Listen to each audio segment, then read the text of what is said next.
There is a garden outside Jerusalem, and it is before sunrise, and a woman is standing in it alone. She has been standing here for a while now. She came to finish a burial.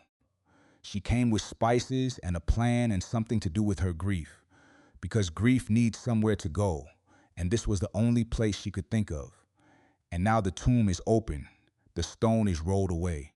The body she came to anoint is gone, and she is alone in a garden in the dark, with no explanation and nowhere to go.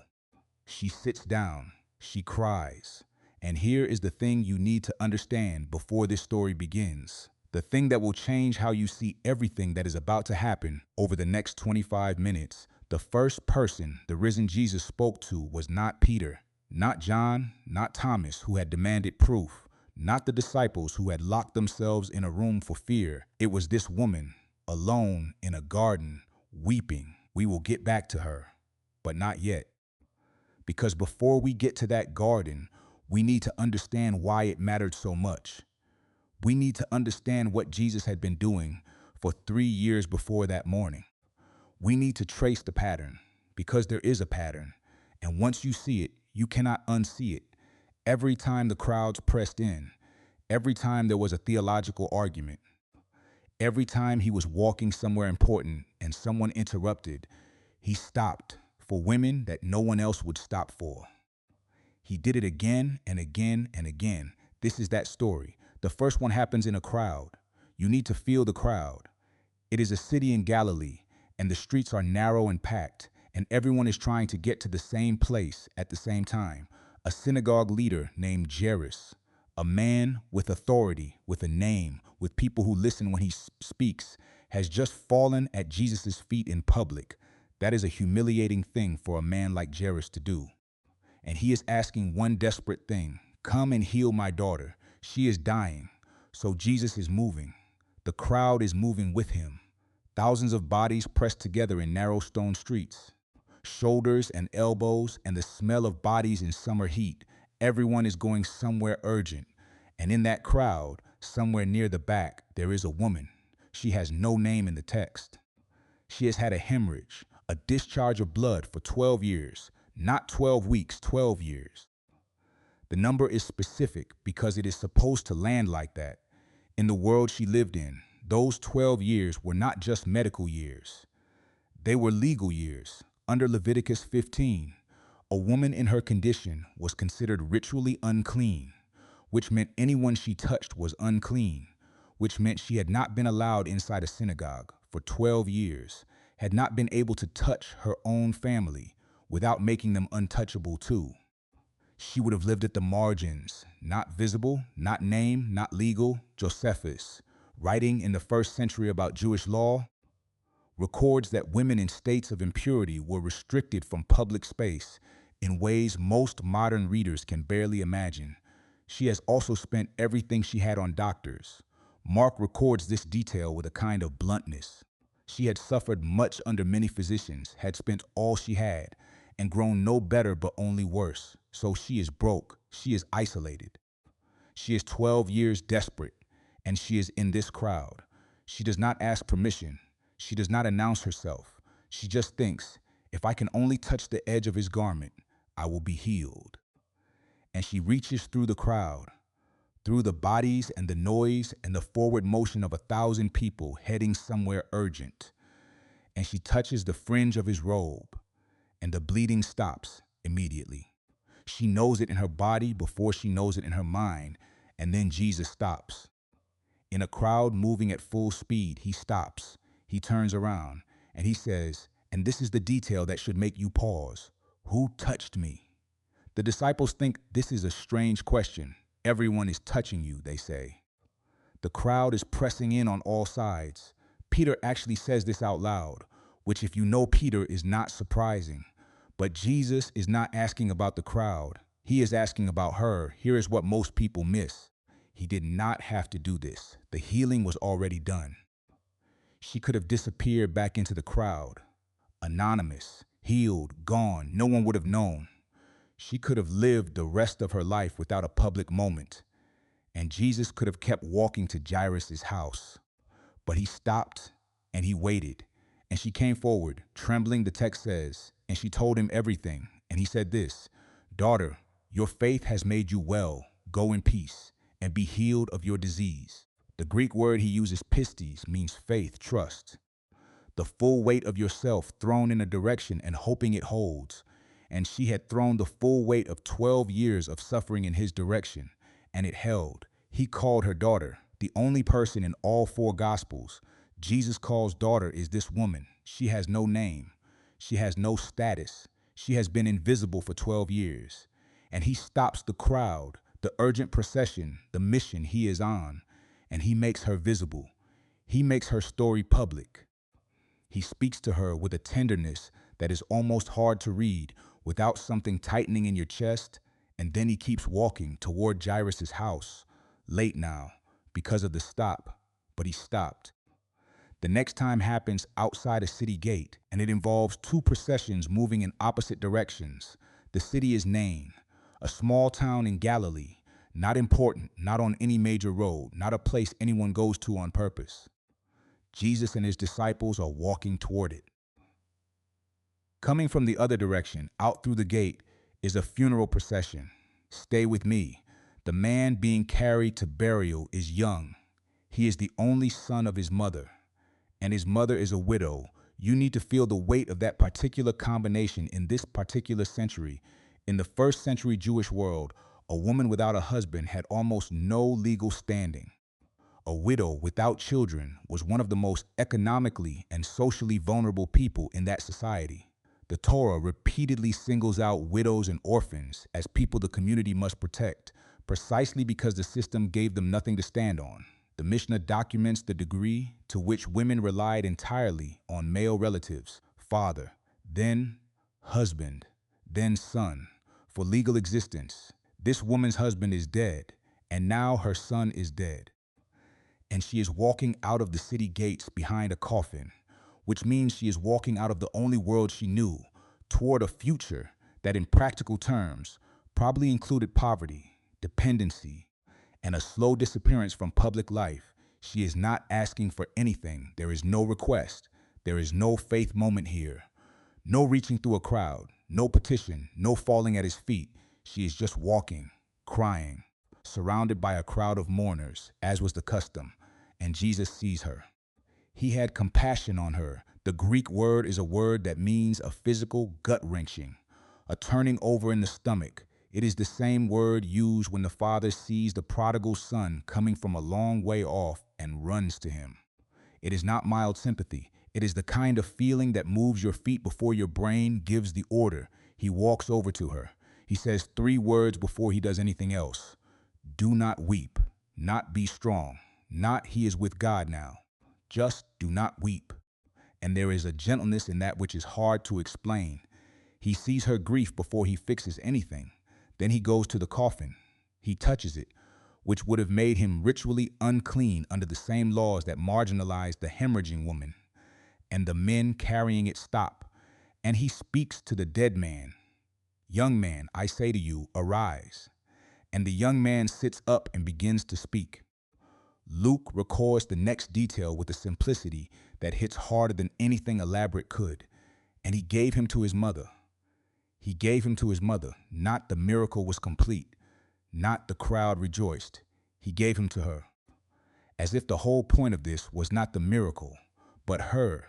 As if he looked at this woman walking out of a city with nothing left and decided that was not how the story was going to end today. But it gets stranger. Nobody asked him to do this. There was no request, no faith moment, no reaching through a crowd. He just saw a widow and stopped and raised the dead because she was walking alone. That is the kind of God you are dealing with here. The third stop is the strangest one. It is noon.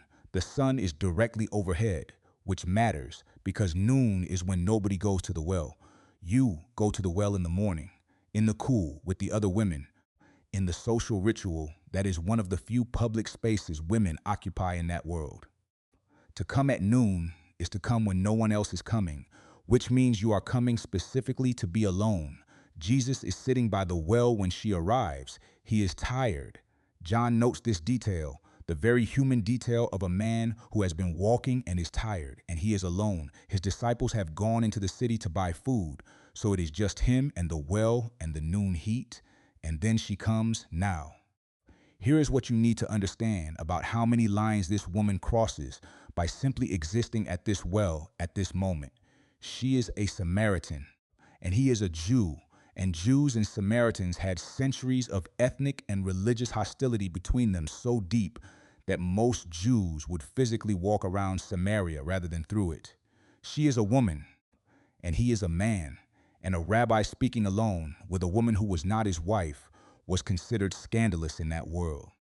And she is, as the conversation reveals, a woman with a complicated history, 5 husbands, and the man she is with now is not her husband.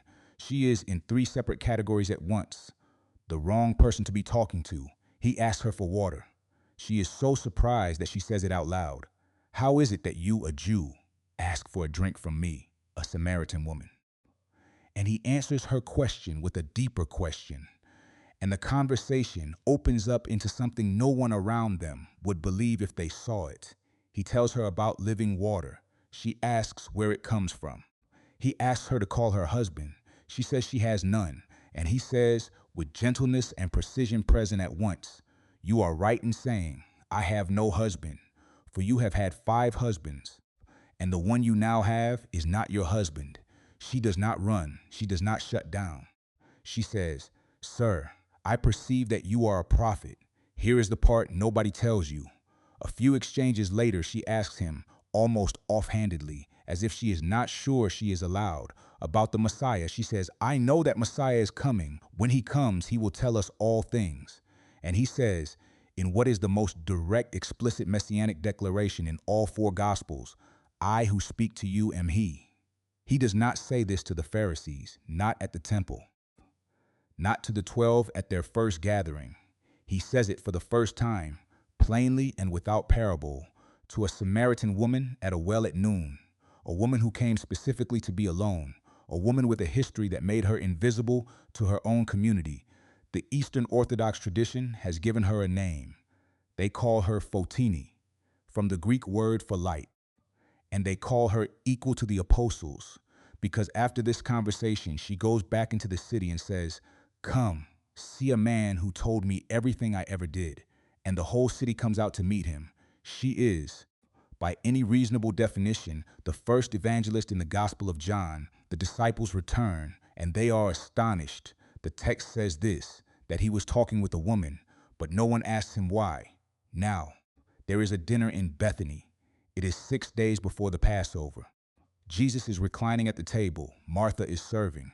Lazarus, the man Jesus raised from the dead, is there. And Mary, the sister of both of them, comes in with an alabaster jar of perfume, pure nard, a pound of it. The kind of perfume that costs roughly a full year's wages for a working man. She pours it on his feet, and then she does something that, in the first century, would have stopped every person in that room cold. She lets down her hair in public, and she wipes his feet with her hair. A respectable woman did not let her hair down in public. It was simply not done. It was the kind of act that would follow a woman's reputation for years. It was the act of someone who had stopped caring what anyone else in the room thought, because the only person whose opinion mattered to her was the one sitting in front of her. Judas speaks up immediately.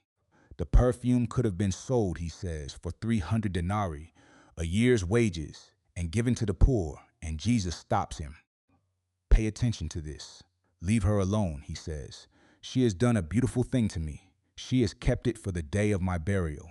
And truly, I say to you, wherever this gospel is proclaimed in the whole world, what she has done will also be told in memory of her.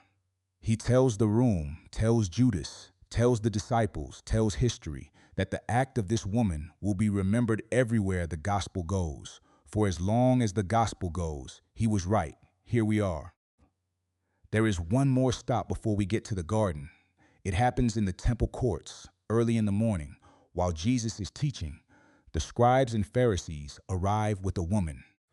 They push her to the front of the crowd, which is itself an act of violence, the kind that wants an audience, and they make their accusation. She was caught in adultery. They say, the law of Moses says to stone her. What do you say? The trap is clean. If he says stone her, he loses the crowd that calls him merciful. If he says release her, he defies the law, and they have grounds to accuse him. They are using this woman's body as a hinge point for a theological argument. She is not a person to them in this moment. She is a case. Jesus does not answer right away. He bends down and writes in the dust with his finger. Nobody knows, and nobody has ever agreed on. What he wrote, the text does not say. Maybe he wrote the sins of the men standing there.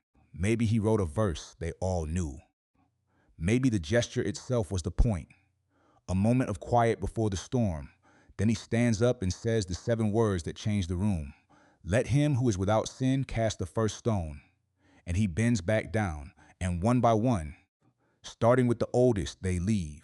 When Jesus stands up again, he and the woman are alone, and he says to her, with the same gentleness he brought to the widow of Nain and the woman at the well, Woman, where are they? Has no one condemned you? She says, No one, Lord. Neither do I condemn you, he says. Go, and from now on sin no more. No crowd watching this one. No disciples taking notes. No audience. Just the 2 of them in an empty courtyard. And a sentence that closed the door on everything that had been used against her. He did not minimize what happened. He did not say it was fine. He said, No one condemns you, and neither do I. Scarred again. The word he uses to address her is the same word he uses for his own mother from the cross. Gyne woman, it is not a dismissal. In his mouth, it is a form of dignity, a direct, level address that does not diminish or sentimentalize. He sees her as an adult. He speaks to her as one, and he lets her go. There is a pattern here. You have seen it building across every one of these stories. The woman with the hemorrhage was invisible to the law. The widow of Nain was invisible to the future. The Samaritan woman at the well was invisible to her own community.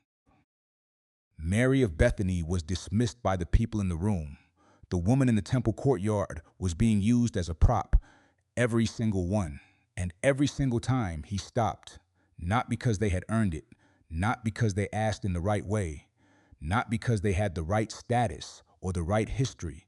He stopped because they were there, because he saw them, because seeing them was not optional for him. There is a name in the Old Testament, El Roi. It is the name Hagar gives to God after she has fled into the wilderness with her son and expected to die. She has been used and dismissed and sent away, and God comes to her, and she says, You are El Roi, the God who sees me. The Hebrew root is Ra'ah, to see, to truly perceive a person.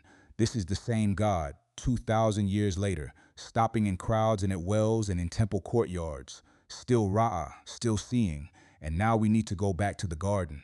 It is the first day of the week. The sun is just beginning.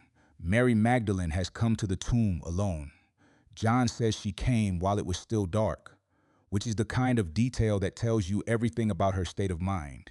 She did not wait for daylight. She did not wait for the others. She came in the dark because the dark matches what is inside her. She had followed him from Galilee. Luke records that she was among the women who traveled with Jesus and the 12, who provided for them out of their own means. She had been at the cross when most of the disciples had fled. She had watched them take him down. She had watched them seal the tomb. And now she has come back in the dark alone because she does not know what else to do. When she sees the stone moved, she runs to find Peter and John. They come, they look inside. They see the burial cloths lying there, collapsed and empty. And they go home. Mary stays. This is worth pausing over. The disciples saw the empty tomb and went home. Mary stayed and wept. She does not know where else to go. She bends and looks into the tomb again. There are 2 angels sitting there, one at the head and one at the feet of where the body had been. And they ask her, as if this is a reasonable question in an empty tomb at dawn, Woman, why are you weeping? She says, They have taken away my Lord, and I do not know where they have laid him. She turns around. There is a man standing in the garden. She does not recognize him. She thinks he is the gardener. And she says, and there is something almost unbearably human about this, she says, Sir, if you have carried him away, tell me where you have laid him, and I will take him away. She will carry the body herself. She will go get it, whatever it takes. Just tell her where. And then he says her name, Mary. Just that, one word, and she recognizes him. The Greek text gives her name in the Aramaic form, Mariam, the name from home, the name her mother called her, not a general address, her name. The specific sound that belongs only to her. And in that sound, she hears everything, that he is alive, that he knows her, that the story is not over, that she is not alone in this garden. She turns and says, Rabboni, which means teacher. And here is the open loop resolved. The first person the risen Christ spoke to was not Peter, not John, not any of the 11 men who had walked with him for 3 years. It was Mary Magdalene, a woman from Galilee, a woman Luke says had 7 demons cast out of her, a woman who had no place in the legal structures of her world, who had stood at the cross when others ran, who had come back to a sealed tomb in the dark because she did not know where else to go. Eusebius of Caesarea, writing in the 4th century, records the early church tradition that called her Apostola Apostolorum, the apostle to the apostles. The Greek word is apostolos, one who is sent with a message. She is sent by the risen Christ himself with the first proclamation of the resurrection to go and tell his brothers. She goes and she tells them. And this is not an accident, not a footnote, not a cultural detail to be explained away. This is the capstone of a pattern 3 years in the making.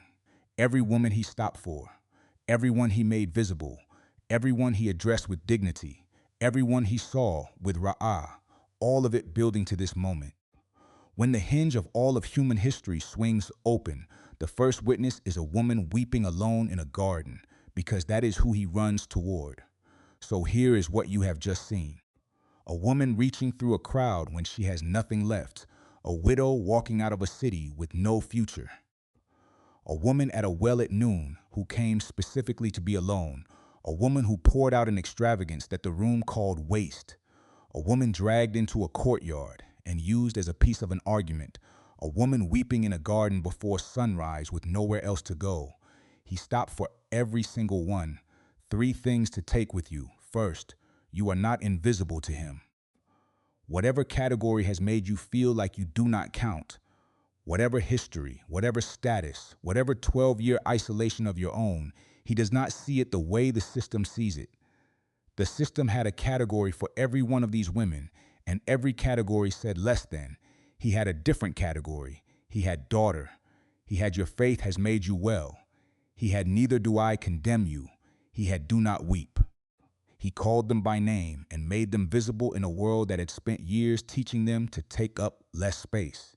Second, the people the world overlooks, he tends to run toward. This is not a single verse.